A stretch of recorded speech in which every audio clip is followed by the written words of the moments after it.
Les affaires publiques n'ont plus de secret pour lui. Les vrais enjeux. Les vraies questions. On a fait une entrevue hier, les gens qui étaient avec nous, avec ce propriétaire d'entreprise, M. Chalet. Mais le sujet de l'entrevue, c'était les hébergements touristiques légaux, soit des chalets qui sont loués légalement avec tous les enregistrements voulus, des petites auberges qui louent des chambres et qui se font vraiment le matraquer d'amendes de plusieurs milliers de dollars parce qu'ils ont oublié un chiffre, une date, un détail. Et donc, ils sont traités comme des fraudeurs non enregistrés. Éric Duhem, chef du Parti conservateur du Québec, s'est intéressé à la question. Bonjour, M. Duhem. Bonjour. Qu'est-ce que vous pensez de ça? Ben, je pense que c'est l'aboutissement logique de la spirale dans laquelle le gouvernement du Québec nous a entraînés ces dernières années par rapport à l'hébergement Airbnb. On veut que le Québec devienne une espèce de forteresse anti-Airbnb.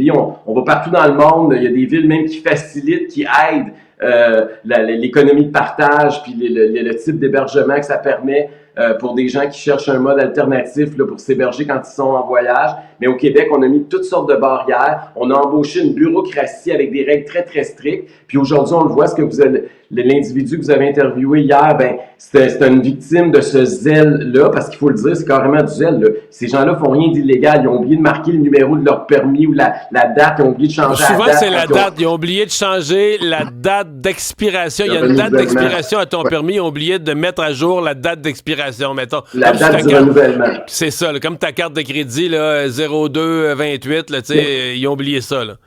Ben c'est ça, parce que puis c'est symptomatique d'un gouvernement qui veut nous contrôler, qui veut nous priver de certaines libertés, parce que on veut justement émettre des permis, puis on surveille les permis. C'est pas écrit là dans la loi nulle part que l'agent faut qu'il y ait un bon jugement. Puis en même temps, on peut pas reprocher aux agents. Les agents ils appliquent la loi, puis ils sont bornés là, c'est sûr qu'ils le font avec beaucoup de zèle. Mais en même temps, je veux dire, le problème c'est qu'à la base on est parti après tous les gens qui font du Airbnb, pareil comme si c'était des bandits qu'il fallait les démasquer. Oui, mais dans ce cas-ci, M. Duhem, ce que je comprends, moi, c'est que t'es quasiment mieux d'être complètement dans le dark, là, de pas du tout t'inscrire à nulle part, ils te trouveront pas. Et la loi qui devait servir à courir après des espèces de barons du Airbnb, supposément, ou je sais pas quoi, dans les faits, c'est ceux qui sont honnêtes, qui veulent s'inscrire, qui veulent suivre les règles du gouvernement. Eux, en se mettant sur le site, ils s'exposent. Puis là, les petits fonctionnaires vont sur le site, trouvent les erreurs dans le site parmi les gens qui ont voulu se conformer. C'est eux qui se font ramasser. Là. C'est l'absurde suprême, non?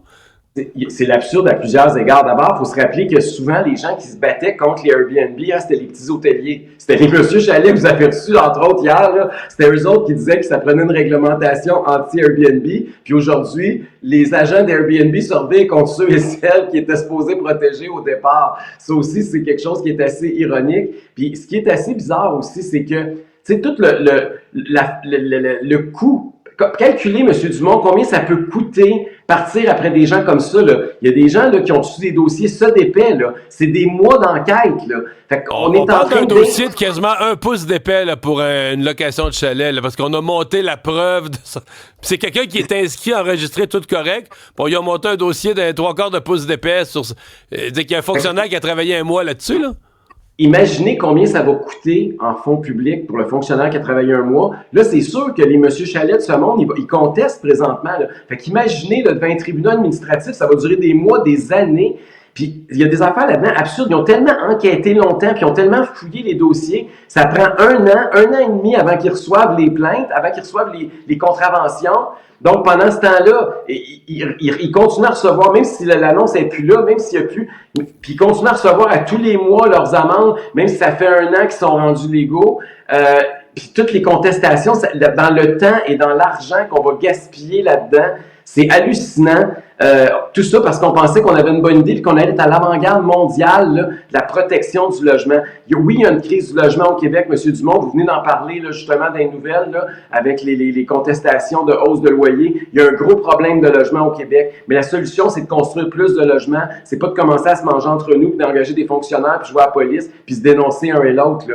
Le modèle actuel, il est brisé, puis il faut sortir de ce modèle-là, il faut encourager la construction, puis augmenter l'offre de logement, pas commencer à se cannibaliser entre nous. Malheureusement, c'est ce que j'ai l'impression qu'on est en train de faire. Éric Duhem, merci beaucoup. Toujours un plaisir. Au revoir.